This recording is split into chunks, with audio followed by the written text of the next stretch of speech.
नमस्कार। आज हम कक्षा 7वीं विषय विज्ञान का पाठ 10 जीवों में श्वसन का भाग 3 शुरू करते हैं। भाग 2 में हमने मनुष्य में श्वसन के बारे में पढ़ा था। तो मनुष्य, एक बार अपन वापस रिपीट करते हैं। तो मनुष्य में श्वसन के बारे में हमने देखा था कि हम जो है श्वास को नासिका या नाक के द्वारा अंदर लेते हैं। ये नासिका द्वारा समृद्ध वायु को आगे नासिका से श्वास नली से श्वसनी आगे जाके फेफड़ों में खुलती हैं और श्वसनी आगे जाके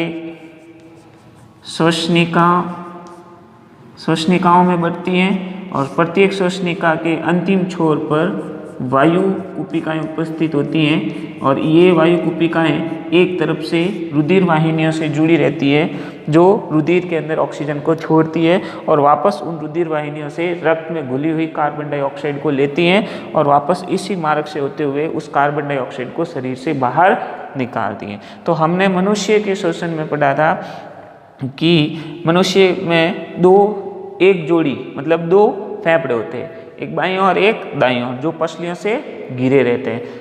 एकदम मांसल भाग होता है और इन फेफड़ों के आधार में एक डायफ्राम होता है जो श्वसन की क्रिया में हमारी मदद करता है। तो और हमने देखा था कि मनुष्य में श्वसन जो है वो 2 प्रकार का होता है, एक तो अंतःश्वसन और एक निःश्वसन। अंतःश्वसन के अंतर्गत ऑक्सीजन युक्त वायु को अंदर लिया जाता है और निःश्वसन के अंतर्गत कार्बन डाइऑक्साइड युक्त वायु को शरीर से बाहर निकाला जाता है। तो ये तो हमने पिछले भाग में पढ़ा था मनुष्य में श्वसन। आज हम देखते हैं कि जिस प्रकार मनुष्य में एक श्वसन तंत्र के होता है जिसके अंतर्गत मनुष्य में श्वसन की क्रिया संपन्न होती है, तो क्या ऐसे ही अन्य जीवों में भी इस प्रकार के श्वसन तंत्र होते हैं और उनमें भी कैसे श्वसन क्रिया होती है? तो हम देखते हैं सबसे पहले कॉकरोच में किस प्रकार से श्वसन होता है। तो हालांकि कॉकरोच एक छोटा जीव होता है तो उसमें हमारी तरह से ऐसे समृद्ध एक श्वसन तंत्र नहीं पाया जाता है। तो कॉकरोच है या अन्य कीटों में किस प्रकार से श्वसन होता है, तो कॉकरोच का जो शरीर होता है उसके पार्श्व भाग में मतलब साइडों की तरफ में छोटे छोटे छिद्र होते हैं जिनके द्वारा ही ऑक्सीजन युक्त वायु उसके शरीर में प्रवेश करती है और उसी से ही वापस कार्बन डाइऑक्साइड युक्त गैस बाहर निकलती है। तो कॉकरोच के शरीर में के पार्श्व भाग में जो छोटे छोटे छिद्र होते हैं वो कहलाते हैं श्वास रंध्र।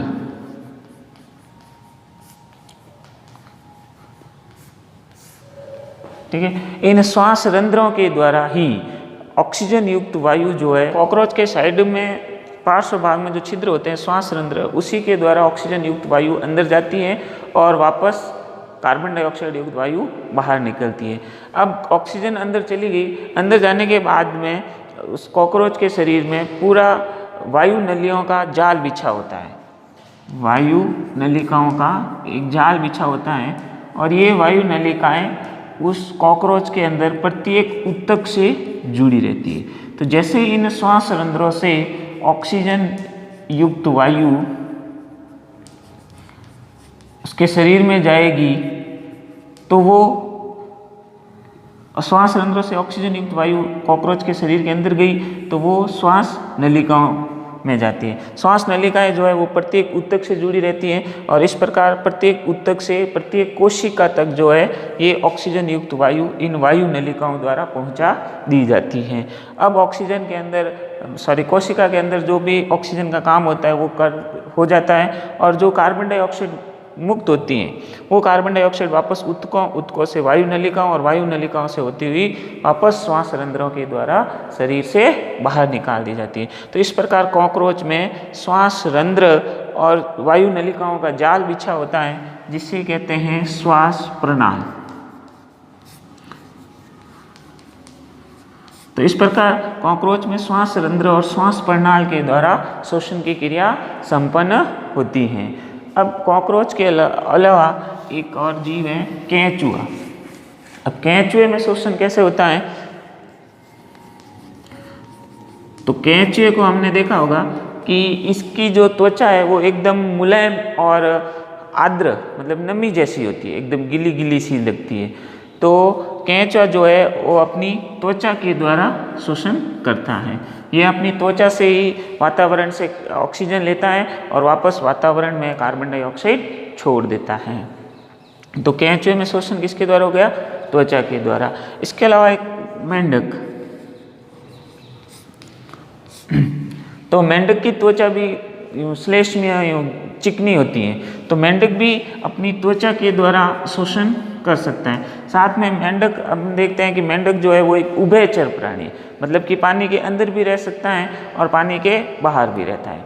तो मेंढक में फेफड़े भी होते हैं, तो जब ये पानी से बाहर रहता है तो ये फेफड़ों के द्वारा शोषण करता है, और जब ये पानी के अंदर रहता है तो अपनी त्वचा से शोषण करता है। तो मेंढक में त्वचा और फेफड़ों दोनों के द्वारा शोषण होता है।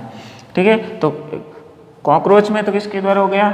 श्वास रंध्र और श्वास प्रणाली के द्वारा शोषण हो गया,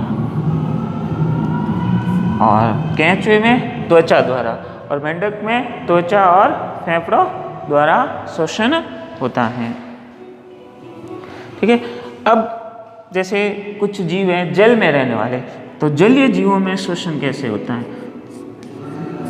तो हम देखते हैं कि जलीय जीवों में जो शोषण है वो क्लोम के द्वारा होता है। क्लोम या गिल्स जो पानी के अंदर घुली हुई ऑक्सीजन को ग्रहण कर सकते हैं। तो जलीय जीव जो है वो क्लोम या गिल्स के द्वारा शोषण करते हैं, जो पानी में घुली हुई ऑक्सीजन को आसानी से ले सकते हैं और वापस अपने शरीर से कार्बन डाइऑक्साइड को भी इन क्लोम या गिल्स के द्वारा छोड़ते हैं। तो ये जो क्लोम या गिल्स जो है वो मछली है या जो जलीय जीव होते हैं उनकी त्वचा से थोड़े बाहर निकले हुए होते हैं, और इन क्लोम या गिल्स में जो रुधिर नलिकाएं होती हैं वो उनकी मात्रा भी ज़्यादा होती है, ताकि वो ज़्यादा से ज़्यादा ऑक्सीजन को ग्रहण कर सके। तो इस प्रकार ये अन्य जीवों में शोषण के प्रकार हो गए। अब हम देखते हैं कि क्या पादप पेड़ पौधे भी क्या शोषण की क्रिया करते हैं? तो हाँ, पेड़ पौधे भी शोषण की क्रिया करते हैं। उनके शरीर में भी कोशिकाओं में ग्लूकोज का विखंडन होता है, ऊर्जा मुक्त होती है।